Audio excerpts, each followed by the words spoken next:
We're here in beautiful Monterey, California at the Monterey Pines Golf Course celebrating the 10th anniversary of Werks Reunion Monterey. After 10 years, I think we finally got it down right. Figured out. Look at the crowd that's here. But more importantly, we've got some incredible cars that we want to share with you right now, so let's go. Hit that subscribe button and turn on notifications by clicking on the bell icon and never miss a video. We've got lots of Porsche content coming your way.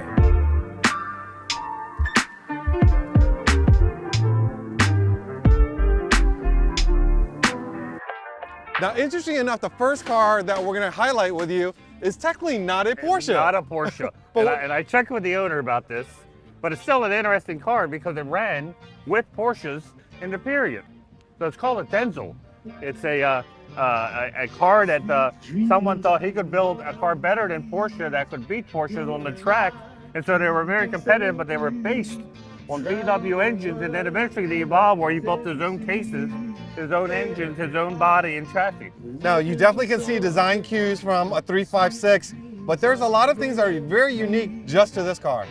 But almost everything is custom made for this car. Even though it looks like it would be a Porsche, and I'm sure a lot of people coming through here think it's a Porsche, it is not. It is probably more VW parts than Porsche. But remember, back then, so were 356s. They were gathering a lot of parts. Dr. Porsche was using 356 parts, so this was nothing unusual. So I asked him, why was this car invited to so many Porsche events? And he said, because it ran in period with Porsche. So many people feel it's still part of Porsche history. Absolutely, and it was known to conquer hill climbs and mountains, and we're going to turn this unique, old school piece and turn it over to the new school. Yeah. And this is Edith. Manny, this thing is insane. But believe it or not, this is a 2020 C4S. It looks like it's a custom prototype, has nothing to do with a Porsche, but it is a factory street C4S they started with, and then they built it into a rock climber. Not a hill climb car, not one that's going to race up a hill, but to reach a certain altitude on a certain volcano. And that altitude being 20,000 feet. And look at the hardware inside real quick. Essentially a race car that is built to climb up the side of a mountain. And Romain Dumas set the record, like slowly going up this volcano. What was really cool though, was Porsche, which I did not know, has an altitude chamber at Weissach they used when they were building those Mooney airplanes. It sat dormant for several decades, but when they decided to conquer this record, some old guy who still worked at Weissach said, hey, did you know we have an altitude chamber that could help you develop this car? Basically fired it up, and they put this in there, and they helped them develop this car so it could still operate at those altitudes. And tonight there's a world premiere of this car movie that we're gonna invite all the people here that Werks Reunion to check out. But let's go to the race car that's next to the stage.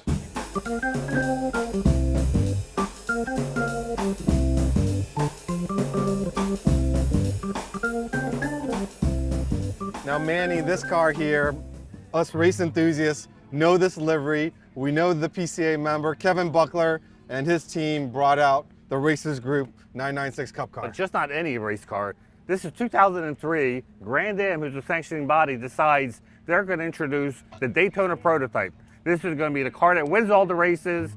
It's a spec car for the race teams to get and to make it its own series, except they're not reliable, and really they're not that fast.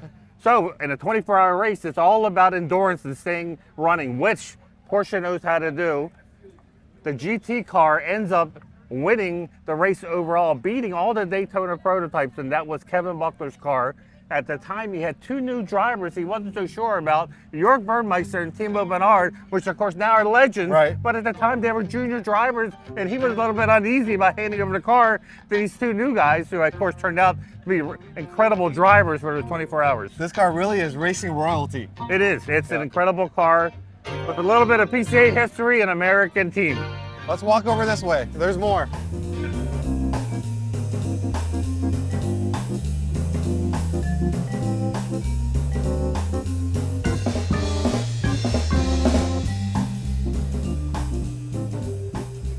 Now you know I'm a sucker for houndstooth, and my friends over at Gunther Works, Peter Nam and his crew, come check out the latest speedster that they have here. Manny, how do you like that interior? Yeah, Gunther Works, every one is a little bit different because it's bespoke. They make it according to the customer's preference and what they're looking for. It's a specialized car that, I mean, it stands out wherever it is. And this car's come out a couple of years ago, but it gathers eyes wherever it goes. Absolutely.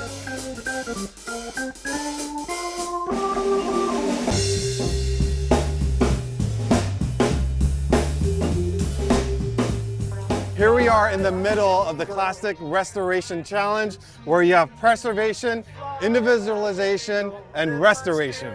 I think the takeaway here is that for people who think that Porsche dealers only work on stock cars, that's not true, because there's a ton of cars here that the Porsche dealers themselves modify. And they take a lot of pride. This is the West Coast series of their championship. The winners from here and the other two locations will then go to a sort of finals yeah. That will be at the Peterson later this year. Yep. So these are top of the top. So let's take a look at a couple of them.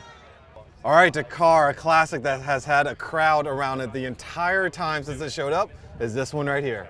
Yeah, this is a really blast of the past. The return of the brand BB Auto, which in the 80s and the late 70s, it was very well known as a German tuner, and now it's come back. What I love about this is obviously the stripes get your attention, but if you look at the interior and how over the top this car is, and it's themed after how BB did it in the 70s. Yeah, they had a deal with Polaroid, and that's why it has all those different colors. They're doing a promotion with them, and this became almost iconic with BB. But throughout all the incredible interior and the pink shrouded engine, and I think it's a 4-liter. Let's show them this detail. Here's the biggest detail. Come look at this detail. I love the bigger You may have missed it when you saw this car. style, but bigger. Hybrid. Very, very subtle. Considering the rest of the car is not subtle, it is a true hybrid. Yeah, so if the Ed Pink 4-liter, 400 horsepower isn't enough, they're adding hybrid technology to Yeah, this car. bond and technology. To bump it up hybrid. another 150 horsepower in a G-body car. That's insane. So this is almost like the new GTS, but the air-cooled version. Can't imagine what it's like to drive. BB, if you're listening, we'd love to drive it, especially with the manual transmission. Let's go, there's more.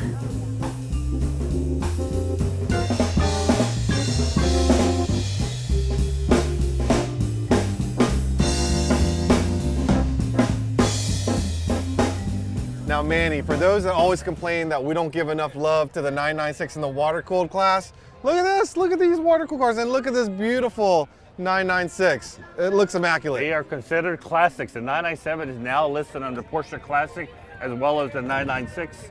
But black, God bless them, that's the toughest car to keep clean, especially for a show. They've been working constantly trying to keep this car dust-free. Look at this. They did an incredible job on this car.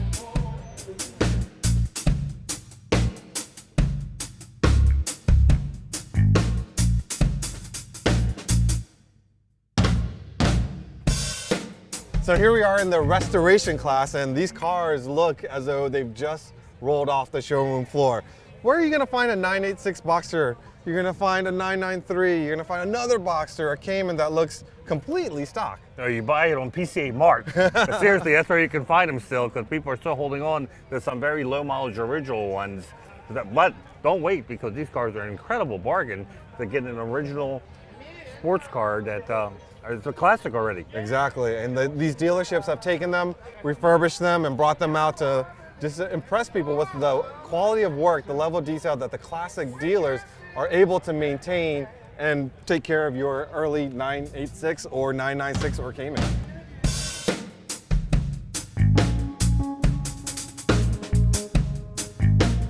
Come over here. So you all know I'm looking for a 356, and Kim Barnes with Michelin brought out the 165 R15 with the N-Spec rating, which I recently found out also fits another car. It's a 914. A lot of the cars that era were in that size. I think that's a little bit bigger than a spare tire in your 996. It is, and that's incredible But that more they have it. importantly, did you notice Bib has lost some weight? Are you talking about me, or are you talking about the no, inflatable not you. man? I'm talking about Michelin, man. He's lost some weight. All right, let's go.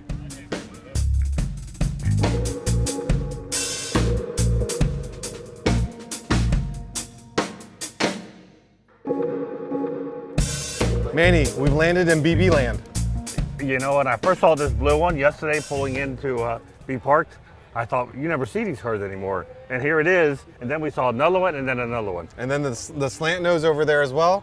There's just so much more to see. Hopefully you've got some good footage to share, Damon. Yeah, we got digital dash. We've got the radio with the T-tops, which Porsche never made T-tops on a 928.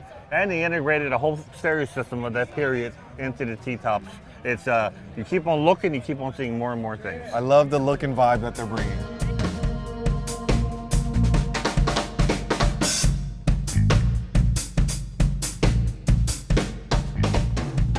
Now this is a rare transaxle beast. Yeah, I bet you a lot of people don't realize what this is. This is Type 931, or as some people call it, the 924 Turbo. Now this car, I think, is a low mileage example because it's so freaking clean. Yeah, it's around 30,000 original miles. The thing about this car that is impossible to find on the early cars is a dash that isn't cracked. And I'm surprised he doesn't have like a towel over top of it or something, because those dashes would crack immediately as soon as they sun, like almost like a vampire. It did not like any type of UV rays. Uncracked dash. So this car was important because people complained that the 924 didn't have enough power. So Porsche added a turbo, bumped it up. This would eventually lead to like the 924 GTR that ran at Le Mans. But for everyday consumers, this was the car that was equivalent to the same speed as an early 944.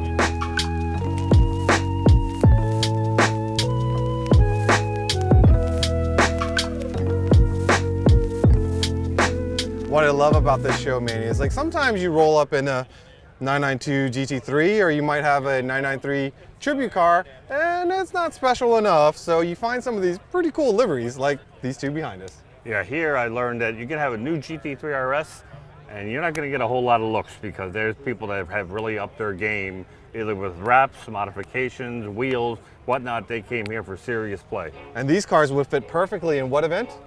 Unstock. Unstock.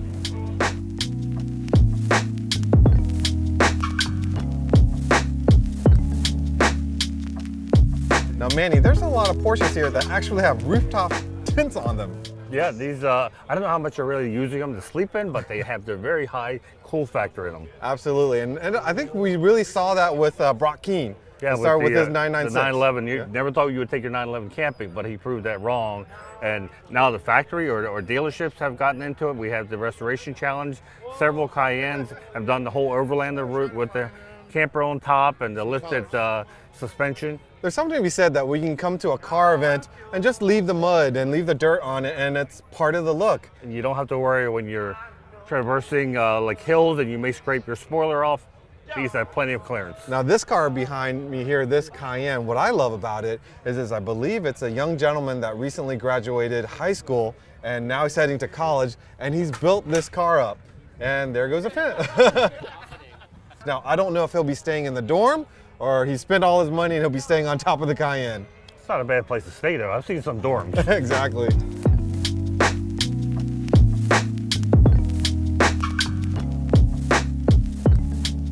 So Manny, here we have all of the GT cars lined up together, but there is a car. We're staying away because there's no way we can get close to this one very special car right over my shoulder here. Yeah, it caught my attention because it has the perfect stance. It had BBS wheels on it. It was just so well set up. So I talked to the owner, and believe it or not, that was a wing car. I thought it was a GT3 Touring he started with. No, he said he started with the wing GT3 RS, and then went about customizing it, put cup car front flares, which you don't see except on factory race cars, custom interior, but without that wing, it really changes the look of it. It's so tough to stand out amongst that crowd. I will also let you in on a secret. We have someone very special that has to do with all those cars here at Werks Reunion today. I heard he has a beer in his hand and he's just walking around like a regular fan. The father of the GT cars, Andreas Poerninger. The man. Now here we're also celebrating the anniversary of the Turbo. And also known as the 930, the Widowmaker.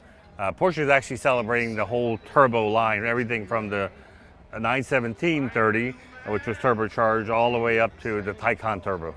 And these, I love the early ones. There's a time when early 911 turbos weren't really desired, but now it's like, I think it's flipped around. So this is a 78.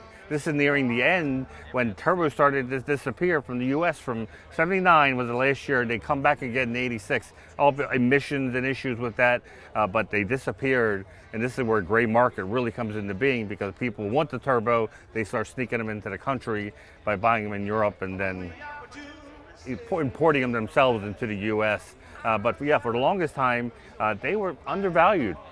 They weren't the easiest things to drive. They were only 4-speed, lots of turbo lag, but now they're iconic with the flares, and some people even get turbo looks. Yes, and if you've never driven one, the personality of the on-off of the turbo lag is now built into the characteristic of this car. So many years of engineering has tried to kind of smooth out that power, but really the fun part of this car is when it kicks you in the butt. Hey, how are you? Would you guys do something for me on video? So we're gonna walk up and just give us a roar, a roar, hello. Okay, I'm gonna get these guys to do it too. So if you're wondering how exciting it is at Werks Reunion, how's Werks Reunion? They were not paid for this promotional spot.